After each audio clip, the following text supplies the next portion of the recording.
হ্যাঁ, দেখো, বোর্ডটাকে যতদূর পেরেছি কাছে আনার চেষ্টা করেছি। এর আগের দিন যেটা হয়ে গেছে সেটা হচ্ছে ধ্বনির আগম। আমরা তো বলেছিলাম যে প্রধানত ধ্বনি পরিবর্তনের সূত্র চারটি বিষয়ের উপর নির্ভর করে: ধ্বনির আগম, ধ্বনির লোপ, ধ্বনির রূপান্তর এবং ধ্বনির স্থানান্তর বা বিপর্যাস। তো ধ্বনির আগম দেখো হয়ে গেছে, আমি এই জায়গাটাকে এর জন্য হয়ে গেছে বলে লিখেছি। ধ্বনির আগমের ক্ষেত্রে আদি স্বরাগম তোমরা জানো যে স্বরের মধ্যে স্বরের প্রথমে যদি স্বরধ্বনি আসে, যেমন স্কুল, স্কুল, সেটা হচ্ছে আদি স্বরাগম। মধ্য স্বরাগম বা বিপ্রকর্ষ বা স্বরভক্তি, ঠিক মধ্যে যখন যুক্তব্যঞ্জনের মধ্যে যখন স্বরধ্বনি চলে আসে, আনা হয়, তখন তাকে বিপ্রকর্ষ বা স্বরভক্তি বা মধ্য স্বরাগম বলে। এবং সে প্রসঙ্গে বলেছিলাম যে প্রকর্ষ মানে হচ্ছে প্রকৃষ্ট আকর্ষণ, আর বিপ্রকর্ষ মানে হচ্ছে এই প্রকৃষ্ট আকর্ষণ যে প্রক্রিয়ায় বিগত হয়েছে। যুক্তব্যঞ্জনে ধ্বনিগুলোর মাঝখানে স্বরধ্বনি আসার ফলে ব্যঞ্জনগুলির মধ্যে পারস্পরিক আকর্ষণ বিগত হয়ে যায়। হ্যাঁ, তখন ব্যঞ্জন ধ্বনিগুলি কী হয়? বিচ্ছিন্ন হয়ে যায়। এই জন্য এই প্রক্রিয়াকে বিকর্ষ বলে, এটা আলোচনা করা হয়েছে। আর এই প্রক্রিয়ায় স্বরধ্বনির প্রতি অধিক ভক্তি বা অনুরাগ দেখানো হয় বলে একে স্বরভক্তি বলা হয়। সোজা উদাহরণ সেটা হচ্ছে ভক্তি, ভকতি। এই অপিনিহিতির কথা হয়েই গেছে, অনেকবার ধরে হয়েছে। অন্তঃস্বরাক্রম, অন্তঃস্বরাক্রম মানে যখন আমরা দেখতে পাবো যে শেষে স্বরধ্বনি চলে আসছে, তখন তাকে অন্তঃস্বরাক্রম বলা হচ্ছে। এবং সেক্ষেত্রে আমরা বলেছিলাম যে বলা যেতে পারে এরকমভাবে যে আরবি, হ্যাঁ, কিস্ত, সেখানে কিস্তি, ইটা আসছে, এই যে অন্তঃস্বরাগম। বা সংস্কৃত দিয়ে যদি বলা যায় যে পরিষদ, সেখান থেকে পালিতে আসছে পরিসন্দা, আ আ আসছে। বা সংস্কৃত দেশ থেকে বাংলায় দিশা, এই যে আ আসছে অন্তে, অন্তঃস্বরক্রম হচ্ছে। আদি ব্যঞ্জনাগম, সেটা শুধুমাত্র রয়ের ক্ষেত্রে হয়ে থাকে। আদি ব্যঞ্জনাগম সেই ক্ষেত্রে আমরা উপাধ্যায়ের আলোচনা করেছিলাম, যেখানে প্রাকৃতে উবঝ জ আ, বাংলায় ওঝা, এবং সেখান থেকে রোজা, ওয়ের আগে রয়ের আগমন ঘটছে। অন্তব্যঞ্জনাগম, এটা ডক্টর সুকুমার সেন অন্ত স্বরাগমের মতো অন্ত ব্যঞ্জনাগম হয় বলে মনে করেছেন। এবং তার উদাহরণ এরকম বলা যেতে পারে, বাংলায় খোকা, সেখান থেকে খোকন, এই যে নটা শুধুমাত্র এলো ব্যঞ্জন ধ্বনিটা। যাই হোক, মধ্য ব্যঞ্জনাগম, যেটাকে শ্রুতিধ্বনি বলা হয়, সেই যে অতিরিক্ত ধ্বনি মাঝখানে উচ্চারিত হয়ে যায় তাকে শ্রুতিধ্বনি বলে। মানে দুটো ধ্বনির মাঝখানে কোনো অতিরিক্ত ব্যঞ্জন ধ্বনি উচ্চারণ। যেমন ধরো চা প্লাস এর, চা এর, উন্তস্ত এলো। শৃগাল, শিয়াল, শিয়াল দন্তে শয়ে হস্যি, আর হচ্ছে শিয়াল, এই যে শিয়াল, উন্তস্ত আগমন ঘটছে। এইভাবে উন্তস্ত শ্রুতি, ওই শ্রুতি, হ শ্রুতি, দ শ্রুতি, ব শ্রুতি, এগুলোর আলোচনা করা হয়ে গেছে।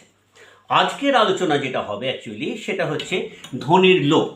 যখন এই যে ধ্বনির লোপ আলোচনা যখন করছি, ধ্বনির আগম মানে আমরা দেখেছি যে শব্দের আগে, অন্তে বা মধ্যে যখন বিভিন্ন ধ্বনি চলে আসছে, স্বরধ্বনি, সেটা আগম।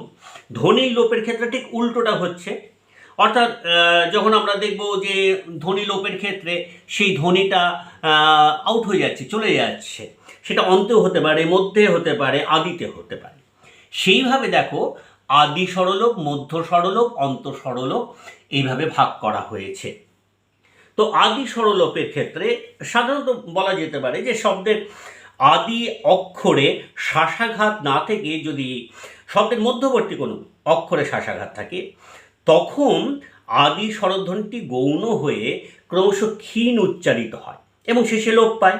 মানে আমি ধ্বনির লোপ পড়াচ্ছি, একেই আদি স্বরলোপ বলে।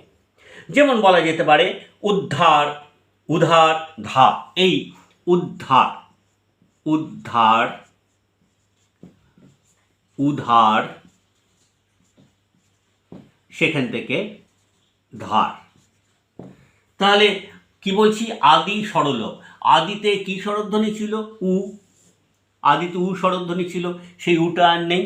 তাহলে এইটাই দেখতে পাচ্ছি যে শব্দের আদি অক্ষরে শাসাঘাত না থেকে আমরা দেখতে পাচ্ছি যে মধ্যবর্তী কোনো অক্ষরে শাসাঘাত যদি থাকে তখন আদি স্বরটা গৌণ হয়ে ক্ষীণ হয়ে উচ্চারিত হয়। এটা হচ্ছে ধার, হচ্ছে তার একটা অন্যতম উদাহরণ। তোমাদের খুব কমন উদাহরণ যেটা, সেটা হচ্ছে অলাবু, অলাবু লাউ। এটা আর ব্যাখ্যা দেওয়ার দরকার নেই যে অ এই স্বরধ্বনি আদিতে যেটা রয়েছে সেটা লোপ পাচ্ছে। এই হচ্ছে আদি স্বরলোপ। মধ্য স্বরলোপের ক্ষেত্রেও একই জিনিস। যখন আমরা দেখব যে শব্দের মধ্যে কোনো স্বরধ্বনি, মধ্যে অবস্থিত কোনো স্বরধ্বনি লুপ্ত হয়, তখন তাকে মধ্য স্বরলোপ বলবো। অন্ত স্বরলোপের ক্ষেত্রেও আমরা বলবো কি, যখন আমরা দেখব যে শব্দের অন্তে কোনো স্বরধ্বনি লুপ্ত হয় তখন তাকে অন্ত স্বরলোপ বলবো। তাহলে ডেফিনেশনগুলো খুব ইজি, তার নামকরণের মধ্য দিয়ে আইডেন্টিফাই করা যাচ্ছে। আমি মধ্য স্বরলোপের কথা বলেছি। ওই একই সাধারণত শব্দের আদি অক্ষরে শাসাঘাত থাকলে, দেখো আমরা আদি স্বরলোপের ক্ষেত্রে কি বলেছিলাম, শব্দের আদি অক্ষরে শাসাঘাত না থাকলে, না থেকে, ঠিক আছে। মধ্য স্বরলোপের ক্ষেত্রে বলছি কি, সাধারণত শব্দের আদি অক্ষরে শাসাঘাত থাকলে, শাসা ট্রেস দেওয়া যেটা থাকলে শব্দের মধ্যবর্তী কোনো স্বরধ্বনি ক্ষীণ হয়ে ক্রমশ লোপ পেয়ে যায়, একেই মধ্য স্বরলোপ বলে। এবং খুব কমন উদাহরণ হচ্ছে গামোছা, গামছা। এই গা মো ছা, সেখান থেকে গাম ছা। তো গা মো, এই যে ও, এইটা কি হচ্ছে, লোপ পাচ্ছে কোন অবস্থাতে? মধ্যবর্তী অবস্থাতে। এটা হচ্ছে মধ্য স্বরলোপে দৃষ্টান্ত। ঠিক একইভাবে আরও কয়েকটা দৃষ্টান্ত দেওয়া যেতে পারে। যেমন ধরা যাক সুবর্ণ। এই যে সুবর্ণ, সেখান থেকে আমরা কি বলি? স্বর্ণ। তাহলে সু, উ আসছে, এই উটা লোপ পাচ্ছে, স্বর্ণর সময় ওটা থাকছে না, অর্থাৎ সুবর্ণ। আমাদের বক্তব্য হচ্ছে আমরা মধ্য স্বরলোপ পড়াচ্ছি। তাহলে প্রশ্ন হচ্ছে এই উটা কোথায় আসছে?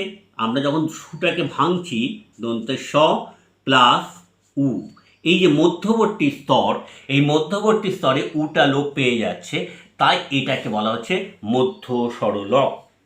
অন্ত স্বরলোপ, স্বাভাবিক উচ্চারণে প্রায়ই শব্দের শেষের দিকে শ্বাসের জোর কমে আসে, খুব স্বাভাবিক। শ্বাসের জোর শেষের দিকে আমরা কোনো যখন শব্দ বলি, গানের ক্ষেত্রে কখনোই না, শ্বাসের জোর কমে আসে এবং তার ফলে কি শব্দের শেষে অবস্থিত স্বর ক্ষীণ উচ্চারিত হতে হতে লোপ পায়।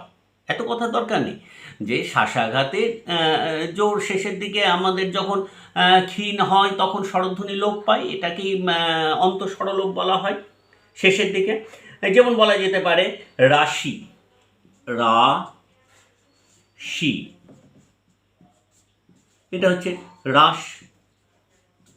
এই যে রাশি, এই শিটাকে যদি আমি ভাঙি তাহলে আমরা কি পাচ্ছি? তালিব স প্লাস হর্ষই। এই যে হর্ষই, রাশি, লাস্টে যে স্বরধ্বনি রয়েছে, অন্তে যে স্বরধ্বনি রয়েছে সেটা আর নেই। এখানে রাস তালিবস্বয়ের উচ্চারণটাই নির্দিষ্টকরণ হয়েছে। ওকে, তাহলে আমরা এই অন্ত স্বরলোপের এই আরেকটি উদাহরণ দেখতে পেলাম। তোমরা জানো যে ইম্পর্টেন্ট উদাহরণ যেটা, সেটা হচ্ছে এর আগেও অনেকবার এসছে, সেটা হচ্ছে সন্ধ্যা। এই সন্ধ্যা শব্দটা এর আগে আমরা বলেছিলাম যে সংস্কৃত শব্দ, প্রাকৃতে সন্ধ্যা, বাংলায় সাঁঝ। অর্থাৎ প্রাকৃতে যখন আমি আনছি তখন হচ্ছে সন্ধ্যা, সন্ধ্যা প্রাকৃতে, এবং সেটা বাংলায় হচ্ছে সাঁঝ, বাংলায় হচ্ছে সাঁঝ, সাঁঝ, বাংলায় হচ্ছে সাঁঝ। অর্থাৎ আমরা দেখতে পাচ্ছি যে এই যে অন্ত স্বরলোপের উদাহরণ, সে অন্ত স্বরলোপের উদাহরণের ক্ষেত্রে শেষের দিকে সন্ধ্যা আসছে, সন্ধ্যা প্রাকৃতে, এটা প্রাকৃতে সন্ধ্যা আসছে, সাঁজ, সেই আ স্বরধ্বনিটি লুপ্ত হয়ে যাচ্ছে। এটা হচ্ছে অন্তঃস্বরল। দ্বিমাত্রিকতা বা দাক্ষরতা। দেখো, দ্বিমাত্রিকতা বা দাক্ষরতা এগুলো সবই উচ্চারণের সুবিধার জন্য হয়, যে অনেক শব্দ সমষ্টি রয়েছে, সেটাকে আমরা যখন শর্টে নিয়ে আসি তখন সেটাকে সাধারণত দ্বিমাত্রিকতা বা দাক্ষরতার জায়গাটাকে বলা হয়। এই দ্বিমাত্রিকতা বা দাক্ষরতার ক্ষেত্রে আমি যদি এরকমভাবে উদাহরণ দেওয়া যেতে পারে, যে যে কোনো শব্দ বা পদ যত দীর্ঘই হোক না কেন, আধুনিক বাংলার পশ্চিমবঙ্গের কথ্য ভাষায় উচ্চারণে সেই শব্দ দু অক্ষরের অর্থাৎ দুমাত্রার গুচ্ছে ভেঙে পড়ে। যেমন ধরো, বলা যেতে পারে অপরাজিতা। অপরাজিতা, অপরাজিতা, এটা হচ্ছে অপরাজিতা। অপরাজিতা, অপরাজিতা। অর্থাৎ এটাকে দাক্ষরতা বা বলা যেতে পারে যে দ্বিমাত্রিকতার একটা উদাহরণ। অর্থাৎ আমরা এরকম বলতে পারি যে, যেমন রাধনা, রাধনা, রান্না, বা গামোছা বা গামছা, এটাও কিন্তু বাংলা উচ্চারণের ক্ষেত্রে দাক্ষরতার একটা অন্যতম জায়গা হিসেবে রয়েছে। আধুনিক বাংলায় স্বরধ্বনি লোপ যে সবসময় শুধু অক্ষরাশ্রিত এবং বলাধিক্যার ফলেই যে হয়েছে এমন নয়। আধুনিক বাংলায় উচ্চারণের দ্রুততা বেশি হওয়ার দরুন কোনো কোনো ক্ষেত্রে উপভাষা, বিশেষত রাঢ়িতে শব্দের অনেকটা কি বলবো, সুকুমার সেনের ভাষায় বলি, বহর কমেছে, এবং সন্ধির অর্থাৎ ধ্বনি সংযোগের ফলে বাক্যের বহরও ছোট হয়ে এসছে। যেমন যা ইচ্ছা তাই, এরকম করে বলা যেতে পারছে, যা ইচ্ছা তাই। আমি এটার উদাহরণ দিচ্ছি সুকুমার সেনের বই থেকে, ভাষার ইতিবৃত্ত থেকে। যা ইচ্ছা তাই, সেখান থেকে আমরা যেটা উচ্চারণ করি সেটা হচ্ছে যাচ্ছে তাই, যাচ্ছে তাই। তাহলে দেখো, এই যে শব্দটা বলা হচ্ছে বহর, এবং কি হচ্ছে দ্রুততার ফলে শব্দের উচ্চারণে একটা জায়গা রয়েছে। বা কোথা থেকে এলে, কোত্থেকে এলে, এই যে ফার্স্ট যখন আমরা বলছি, ঘর যাও যখন বলছি ঘর যাও, যখন খুব ফাস্ট বলি তখন বলি ঘর যাও। এইগুলোকেই দাক্ষরতা বা দ্বিমাত্রিকতা হিসাবে বলা হয়ে থাকে। এই গেল দ্বিমাত্রিকতা বা দাক্ষরতা। ব্যঞ্জনধ্বনির লোপ। ব্যঞ্জনধ্বনির লোপ বোঝাই যাচ্ছে যে শব্দের যখন ব্যঞ্জনধ্বনি লুপ্ত হয় তখন সেটা ব্যঞ্জনধ্বনির লোপ হয়। কারণ ধ্বনি লোপের উদাহরণের ক্ষেত্রে এই পার্টগুলো আমরা সবই লোপের উদাহরণ হিসাবে দিচ্ছি। ব্যঞ্জনধ্বনি লোপের ক্ষেত্রে সাধারণত আমরা দেখি যে শব্দের মধ্যে দুটি স্বরের মধ্যস্থান থেকেই ব্যঞ্জনধ্বনির লোপ পায়। এবং কি বলবো তোমাদের, মধ্য ভারতীয় আর্য, সেই মধ্য ভারতীয় আর্য ভাষায় দুই স্বরের মধ্যবর্তী একক ব্যঞ্জন অনেক ক্ষেত্রে লোপ পেয়েছে। যেমন উদাহরণ হচ্ছে সংস্কৃত রাজা। আমি বলেছি মধ্য ভারতীয় আর্য ভাষায়, এটা আমি সংস্কৃত রাজা লিখেছি। সেখান থেকে আমরা যখন উচ্চারণের পার্টে নিয়ে আসছি তখন বলা হচ্ছে প্রাকৃতে রা হা, সরি দাঁড়াও, এই হচ্ছে বোর্ডের এইভাবে করাটা মুশকিল। রা আ, এই যে প্রাকৃতে এই জায়গাটাকে নিয়ে আসছি, প্রাকৃত। তো এই যে রাজা আমরা যখন দেখি সেটা প্রাকৃতে উচ্চারিত হচ্ছে, তখন আমরা দেখতে পাচ্ছি সেই উচ্চারণটা এসে দাঁড়াচ্ছে রা আ, অর্থাৎ এখানে জয়ের লোপ পেয়েছে। এখানে তো জ নেই, এখানে কোনো জয়ের পার্ট নেই, অর্থাৎ জ হচ্ছে ব্যঞ্জনধ্বনি। তাহলে ব্যঞ্জনধ্বনি মধ্য ভারতীয় আর্য ভাষার ক্ষেত্রে দেখা যাচ্ছে যে সাধারণত আমরা দেখতে পাচ্ছি যে একক ব্যঞ্জন হিসাবে লোপ পেয়েছে, কারণ এটা একক ব্যঞ্জন বর্গের জটা। ওকে, আবার মধ্যবর্তী একক ব্যঞ্জন ছাড়াও মধ্য ভারতীয় আর্য ভাষাতে যুগ্ম ব্যঞ্জনের একটি ব্যঞ্জনও বাংলা ভাষায় লোপ পেয়েছে। আগের টাইম বলেছি কি একক ব্যঞ্জনের কথা, এবারের উদাহরণটা দিচ্ছি, আমি কিন্তু মধ্য ভারতীয় আর্য ভাষার কথা বলছি। এবারে বলছি যুগ্ম ব্যঞ্জনের একটি ব্যঞ্জনও বাংলা ভাষায় লোপ পেয়েছে। যুগ্ম ব্যঞ্জন দেখো, যেমন এইরকমভাবে বলা যেতে পারে ভক্ত,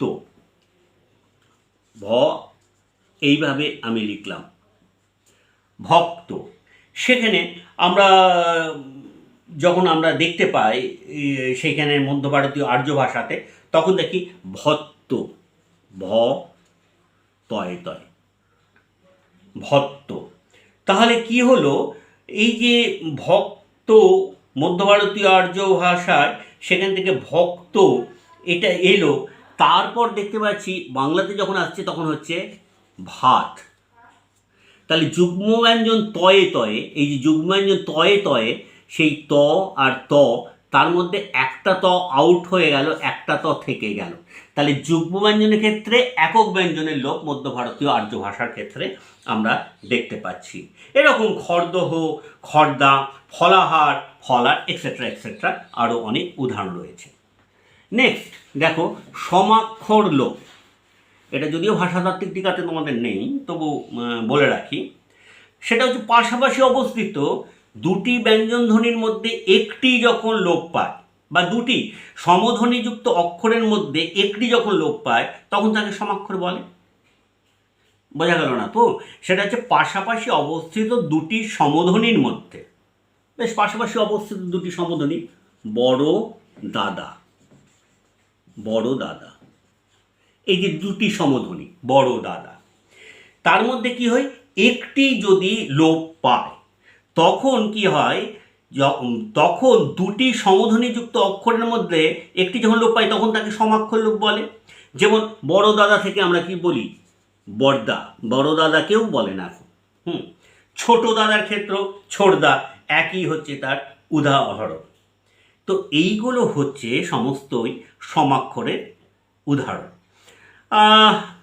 যেমন পাদক, এটার বেশি উদাহরণ দিয়ে কোনো লাভ নেই। সমাক্ষর লোপ হলো। সমবর্ণ লোপ, দেখো ধ্বনির ক্ষেত্রে বর্ণ শব্দটা কিন্তু এসছে মাথায় রেখো। সমবর্ণ লোপ, যে অনেক সময় কি শব্দের মধ্যে পাশাপাশি অবস্থিত দুটি সমবর্ণ বা সমাক্ষরের মধ্যে একটি শুধু লেখার বানানে লোপ পায়, কিন্তু লোকের মুখের উচ্চারণে কিন্তু ঠিকই থাকে, একে সমবর্ণ লোপ বলে। যেমন ধরো ইংরেজিতে আগে কৃষ্ণনগর লেখা হতো, এইরকম। আমি কৃষ্ণনগরের যদি উদাহরণ দিই, কৃষ্ণনগর কি লেখা হতো কৃষ্ণনগরের ক্ষেত্রে, সেখানে লেখা হতো KRISHNA, KRISHNA নগর,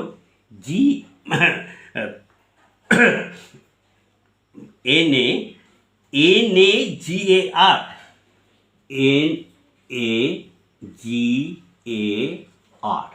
কৃষ্ণনগর লেখা হতো। আচ্ছা, এখন আমরা যখন ইংরেজি কৃষ্ণনগর লিখি তখন কিন্তু এই একটা এনে, এখানে যে দুটো এনে আছে, এই একটা এনেকে বাদ দিয়ে দিই, কৃষ্ণনগর, কিন্তু উচ্চারণ তো ঠিক আছে। তাহলে এই সমবর্ণ লোপের ক্ষেত্রে কি বলছে, অনেক সময় শব্দের মধ্যে পাশাপাশি অবস্থিত দুটি সমবর্ণ হচ্ছে এনে, দুটি সমবর্ণ, বা সমাক্ষরের মধ্যে একটি শুধু লেখার বানানে লোপ পায়। তাই হচ্ছে একটি লেখার বানানে লোপ পায়, এটা নাটাকে উঠিয়ে দিই, একটি লোপ পায় এবং কিন্তু লোকের মুখের উচ্চারণে ঠিক থাকে, একে সমবর্ণ লোপ বলে। ওকে, এই হচ্ছে সমবর্ণ লোপ আর সমাক্ষর লোপ, আগে উদাহরণ দিয়ে দিয়েছি। খুব ইম্পর্টেন্ট যেটা আলোচনা, সেটা হচ্ছে ধ্বনির রূপান্তর। ধ্বনির রূপান্তর মানে ধ্বনি যখন লোপ পায় না, বা আমরা তো এর আগে ধ্বনির লোপ বলেছি, ধ্বনির আগম বলেছি, এবারে বলছি ধ্বনির রূপান্তরের ক্ষেত্রে ধ্বনি যখন লোপ পায় না বা নতুন কোনো ধ্বনির যখন আগম হয় না, মানে লোপও নয় আগমনও নয়। খেয়াল করো, আগের দুটো পার্ট আউট। অর্থাৎ ডেফিনেশনের সময় দাঁড়াচ্ছে ধ্বনির রূপান্তরের ক্ষেত্রে ধ্বনির আগম হয় না, ধ্বনির লোপ হয় না। এই রকম অবস্থায় যখন একটি ধ্বনি পরিবর্তিত হয়ে অন্য ধ্বনিতে রূপ লাভ করে তখন তাকে ধ্বনি রূপান্তর বলে। স্বর এবং ব্যঞ্জনের দুজনেরই ধ্বনি রূপান্তর হয়। স্বরধ্বনি রূপান্তরের প্রধান প্রক্রিয়া হলো হাইলি ইম্পর্টেন্ট অভিশ্রুতি। তোমরা জানো রাঢ়ী অঞ্চলের ভাষার অন্যতম বিষয়, স্বরসঙ্গতি ইম্পর্টেন্ট ইত্যাদি। তো ব্যঞ্জন ধ্বনি রূপান্তরের বহু বিচিত্র প্রক্রিয়া আছে, ছেড়ে দাও। তাদের মধ্যে যেগুলো আছে সেটা হলো প্রধানত সমীভবন, বিষমীভবন ইত্যাদি ইত্যাদি। তো আমরা ধ্বনি রূপান্তরের ক্ষেত্রে আমরা বলেছি যে ধ্বনির আগম হয় না, ধ্বনির লোপ হয় না, একটি ধ্বনি যখন অন্য ধ্বনিতে রূপান্তরিত হয়। তো ধ্বনি রূপান্তরের ক্ষেত্রে এই পার্টগুলো আমি লিখেছি। অভিশ্রুতির কথা বলেছি। অভিশ্রুতি, অপিনিহিতের পরবর্তী প্রক্রিয়াকে অভিশ্রুতি বলি, এই তোমরা আগের থেকেই শুনে এসছো। অর্থাৎ অপিনিহিতেইতে ই হর্ষই বা হস্যু তার পূর্ববর্তী ব্যঞ্জনের আগে সরে আসে।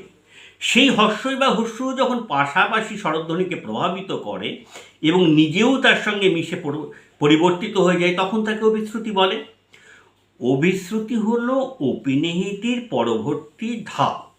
অর্থাৎ কোরিয়া, কোরিয়া, করে, করে হচ্ছে অভিশ্রুতি। অর্থাৎ আগে আমরা দেখেছিলাম কি, যে যখন এটা আমরা বঙ্গালী উপভাষার ক্ষেত্রে দেখি তখন আমরা দেখতে পাই বঙ্গালী উপভাষার ক্ষেত্রে যে কোরিয়া থেকে সাধারণত কৈরা, বঙ্গালী উপভাষাতে দেখতে পাই কৈরা। এটা হচ্ছে অপিনিহিতের পার্ট। এই কৈরা, কোরিয়া, কৈরা থেকে করে যখন অভিশ্রুতি এলো তখন আমরা দেখছি যে হ্যাঁ, ধ্বনির একটা রূপান্তর হলো। এখানে জফলার পার্ট নেই, এখানে হর্ষের পার্ট নেই, এই পার্টটা আমরা দেখতে পাচ্ছি। ফলত এটা তোমাদের মনে রাখতে হবে যে যেমন ই ছিল রয়ের পরে, তা এখন রয়ের আগে সরে এসেছে, এটা অপিনিহিতি। কৈরাতে অপিনিহিতি, অভিশ্রুতিতে করে। অর্থাৎ অপিনিহিতির ফলে যে হর্ষই রয়ের কাছে সরে এসেছিল সেই হর্ষের প্রভাবে জ ফলার পরবর্তী স্বরধ্বনি আকার পরিবর্তিত হয়ে একার হয়ে গেছে। এই করে এ, কৈরা আ, অর্থাৎ পরিবর্তনটা কি হয়ে গেছে আমরা ধ্বনির পরিবর্তনের ক্ষেত্রে সেইটা দেখতে পাচ্ছি। যদি এই রকম বলা যেতে পারে যে কীরকম, যে কৈরা হর্ষই,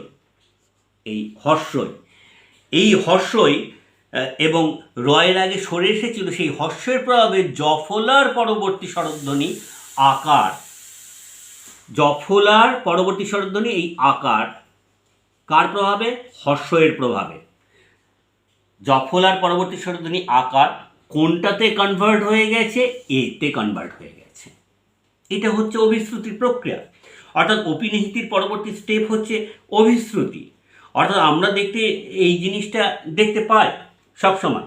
যদি একটু ঠিকঠাক করে তোমাদেরকে বলা যায় অভিশ্রুতির ক্ষেত্রে, ধ্বনি পরিবর্তনের ক্ষেত্রে অপিনিহিতির পরবর্তী প্রক্রিয়া অভিশ্রুতি। অপিনিহিতি হর্ষই বা হস্যু ধ্বনির বিলোপ ঘটে অথবা অপর স্বরের প্রভাবে বা অপর স্বরের সঙ্গে মিলিত হয়ে যদি তার রূপান্তর প্রাপ্ত হয় তবে তাকে বলা হয় অভিশ্রুতি। একদম বইয়ের ভাষা বললাম, দেখে দেখে বললাম। যেমন ধরো আজি, আইজ, আজ, এখানে হর্ষই লোপ পাওয়াতে অভিশ্রুতি হলো। বা হাটুয়া, হাউটা, হেটো, এখানে অন্য স্বরের সঙ্গে মিলিত হয়ে রূপান্তরিত হওয়াতে অভিশ্রুতি হলো, ইত্যাদি ইত্যাদি।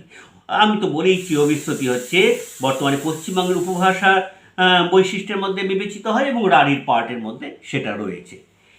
তো এই অভিশ্রুতি কিন্তু খুব ইম্পর্টেন্ট। যে শব্দ মূলত দু অক্ষরে সেগুলির ক্ষেত্রে অভিশ্রুতির এই প্রক্রিয়া কিন্তু কার্যকর হয় না।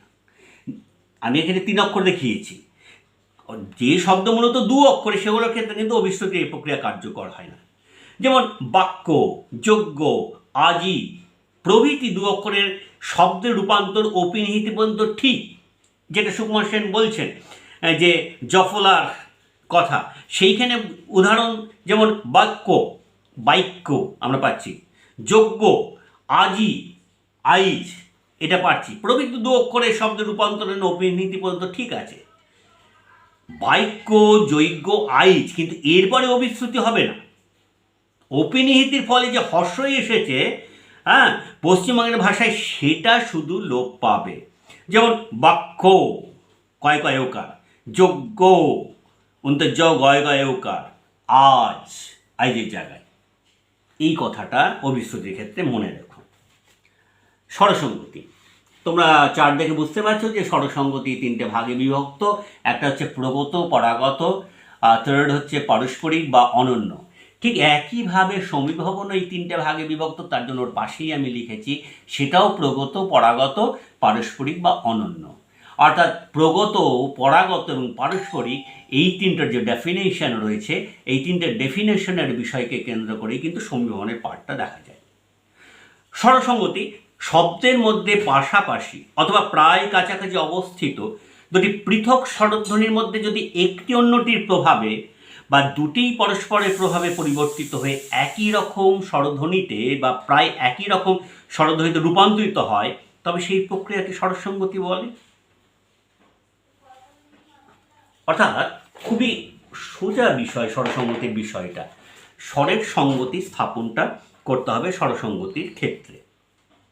এই স্বরসঙ্গতি স্থাপনের ক্ষেত্রে যখন স্বরের সঙ্গতি স্থাপন করতে হবে, এটা আলাদা করেও কিন্তু টিকা এসে থাকে এবং সেটা হাইলি ইম্পর্ট্যান্ট এবং তোমাদের এটা জানতে হবে, ডেফিনেশনটাকে ভালো করে বোঝার চেষ্টাও করতে হবে স্বরসঙ্গতির ক্ষেত্রে।